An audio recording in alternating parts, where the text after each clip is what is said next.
All right, guys, welcome back. Today, what I want to talk about is Bagels' recent video about the RTA matchmaking problem, and really, it's a video about the bigger problem with RTA in Summoner's War in general.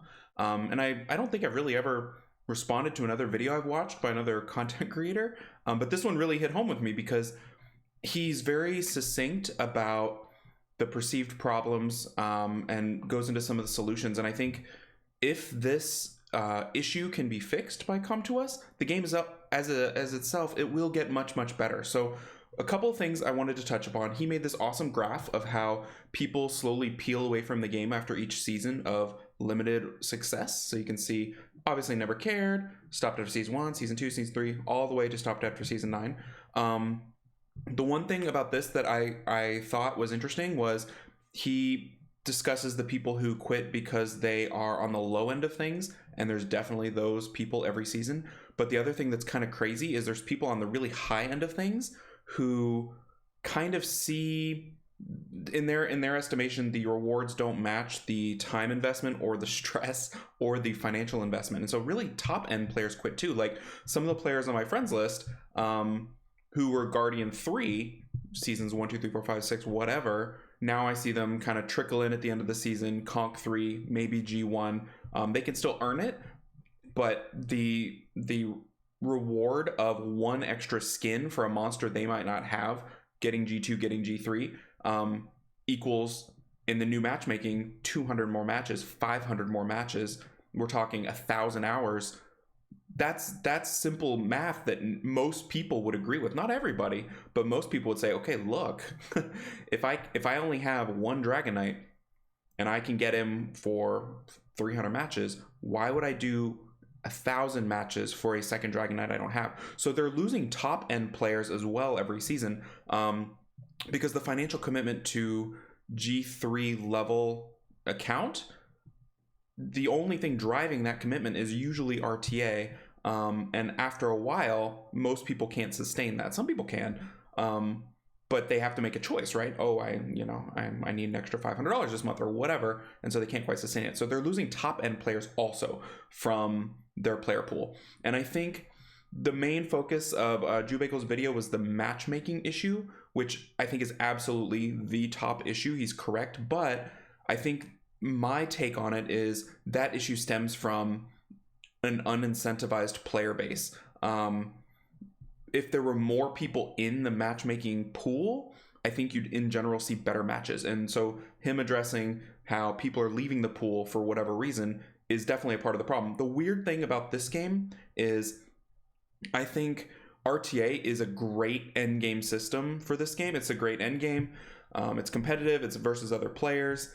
There's a lot of thought going into it. Like if you want to see the amount of thought that goes into it, watch anything Make It a Bud ever does. He'll go into, this is stemming in this direction, this is stemming in this direction, this is signaling this, the common play is this. Like there's so much great thought that can go into each RTA match, that it's a great endgame system, but they've unincentivized it to their player base. And so it's crazy. It's like saying, you're really good at baseball, but then, the minor leagues pays you $30,000 a year, the major leagues pays you $34,000 a year, and you get alternative road jerseys.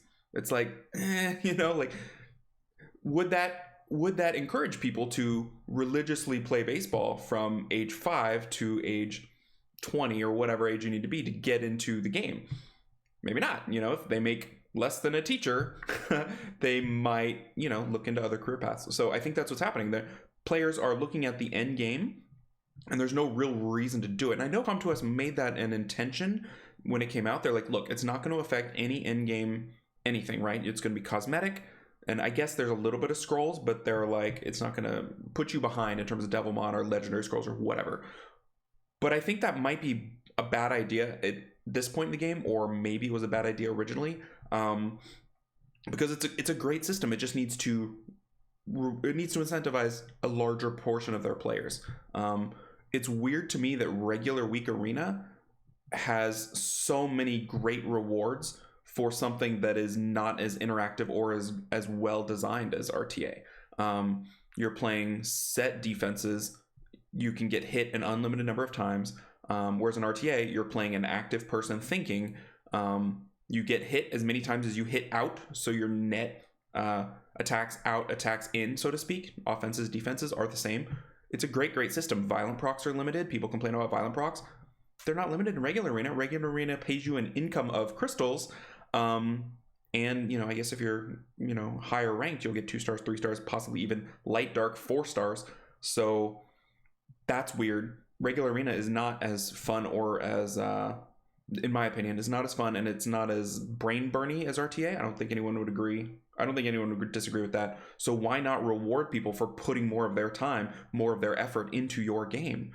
So I think the RTA rewards could be better across the board, and that would incentivize people. I mean, you don't have to go crazy. Like, say 10 matches a week equals X number of crystals, right? You play at least 10 over a week, right? 1 plus a day, and then you get paid out just like in an arena. You get paid out X number of crystals. That'd be a great way to encourage their game. I think Com2Us has seen the benefit of giving people free stuff more and more. The more I've been playing this game, the more free stuff they've given everybody, because there's no downside, right? You give people the ability to play your game more, and they're going to play your game more, right? And if they're playing your game more, they're more likely to have an emotional investment in the game, which oftentimes translates to a financial investment. Oh, I got a gift card.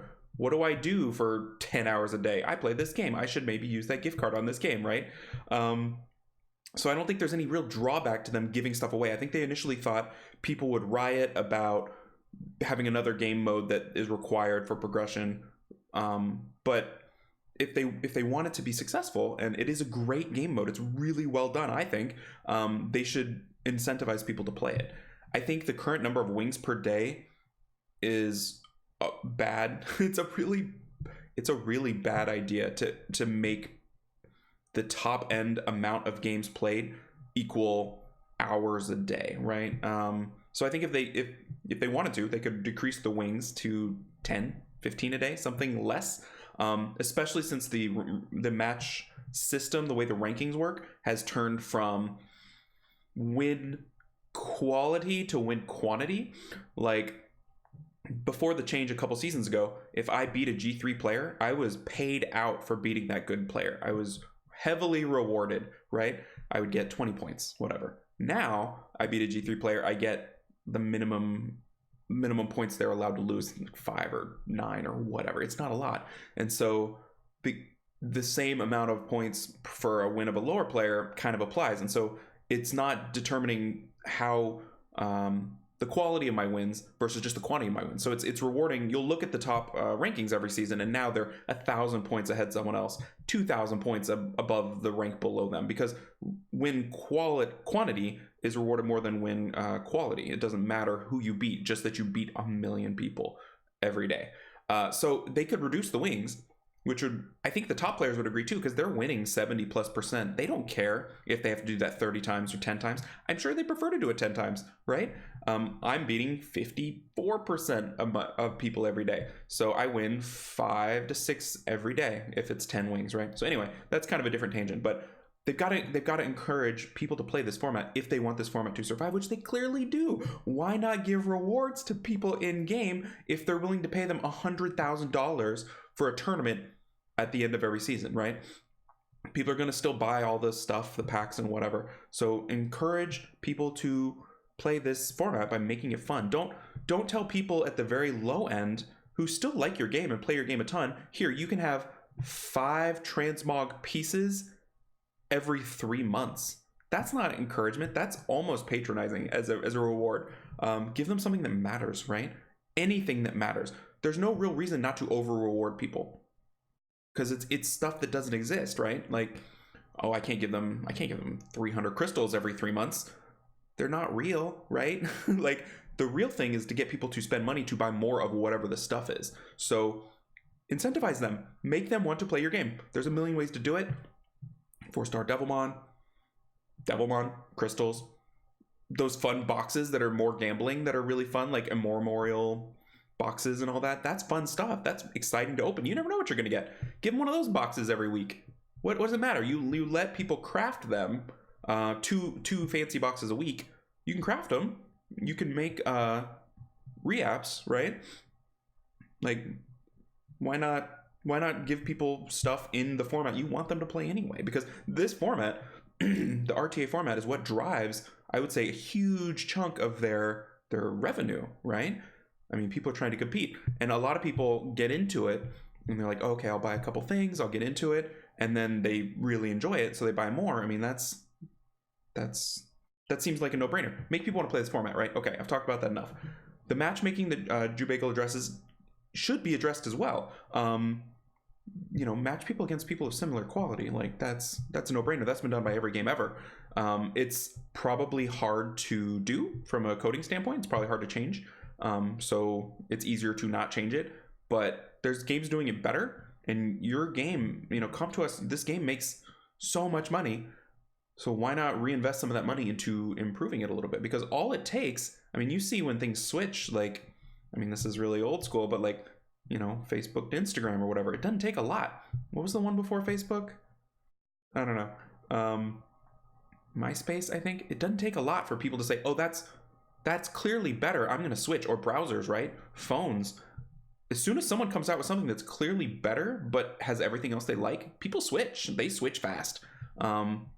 So you should be constantly improving your product to stay on the cutting edge, you know? Like, you have the financial resources, you have the incentive. Like, let's fix the matchmaking, make it fun, incentivize it, and then make it fun. Like, you know, if you want to hire me, you can, but that seems pretty clear as a way to fix some of the problems in the game.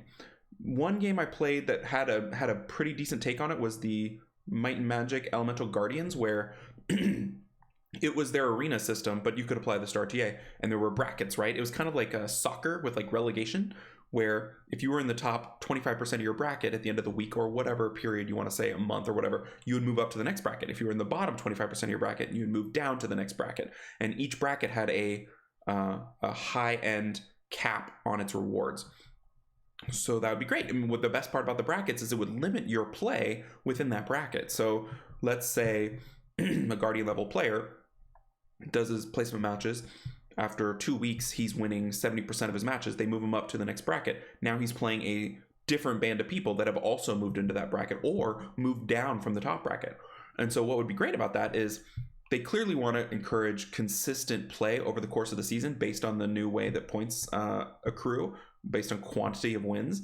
But what would be nice about that is you can fine-tune the bracket movement to whatever standard you want. So let's say you don't want people doing, you know, Smurf week at the end of RTA, where it's all the people that have the runes and the monsters playing for a week and just rushing their way up the ladder, which everybody hates because they're lower than they should be. So they're taking more points. They're kind of destroying people's dreams who've been playing the whole season. Those players are they're limited to their lower bracket. They can only move up so many brackets by the end of the season. Still not fun for people in those low brackets, but it at least keeps it away from the people that have been, you know, spending time getting Conqueror 1, Conqueror 2, whatever, and then you're getting steamrolled by Fighter 1s who are really legend players or whatever. And it incentivizes consistent high-level play throughout the season. You know, if I'm getting 200 crystals being the Conqueror bracket and 100 crystals being the Fighter bracket, why would I ever go to the Fighter bracket if it's crystal reward? Or any kind of reward? Why would I ever go down there? If, you know? And if you want to make it things that don't matter, really don't matter, you know, make it the transmog stones. Every 2 weeks, everybody in the Guardian bracket gets 25 transmog stones. Whatever, something so small, so insignificant.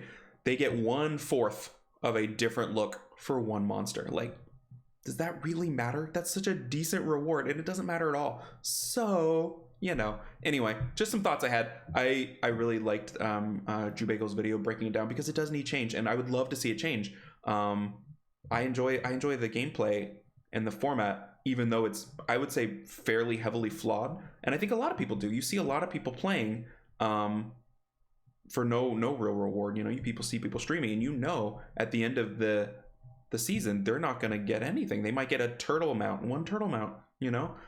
So it's a great, fun, enjoyable format. It just needs changes. So that's my take on it. It's probably more of a train of consciousness rant, but there you go. You know, thanks Jubagel for making this video, kind of bringing the topic up. I know it's been brought up before, but seeing it from a high level influencer is nice. You know, it's nice to talk about it a little bit. So come to us if you're watching. all this. Let's work on it a little bit if you don't mind. That'd be great. I think everybody would enjoy it more. So anyway, that's it for this video, and I will catch you guys in the next one. Take care, everybody.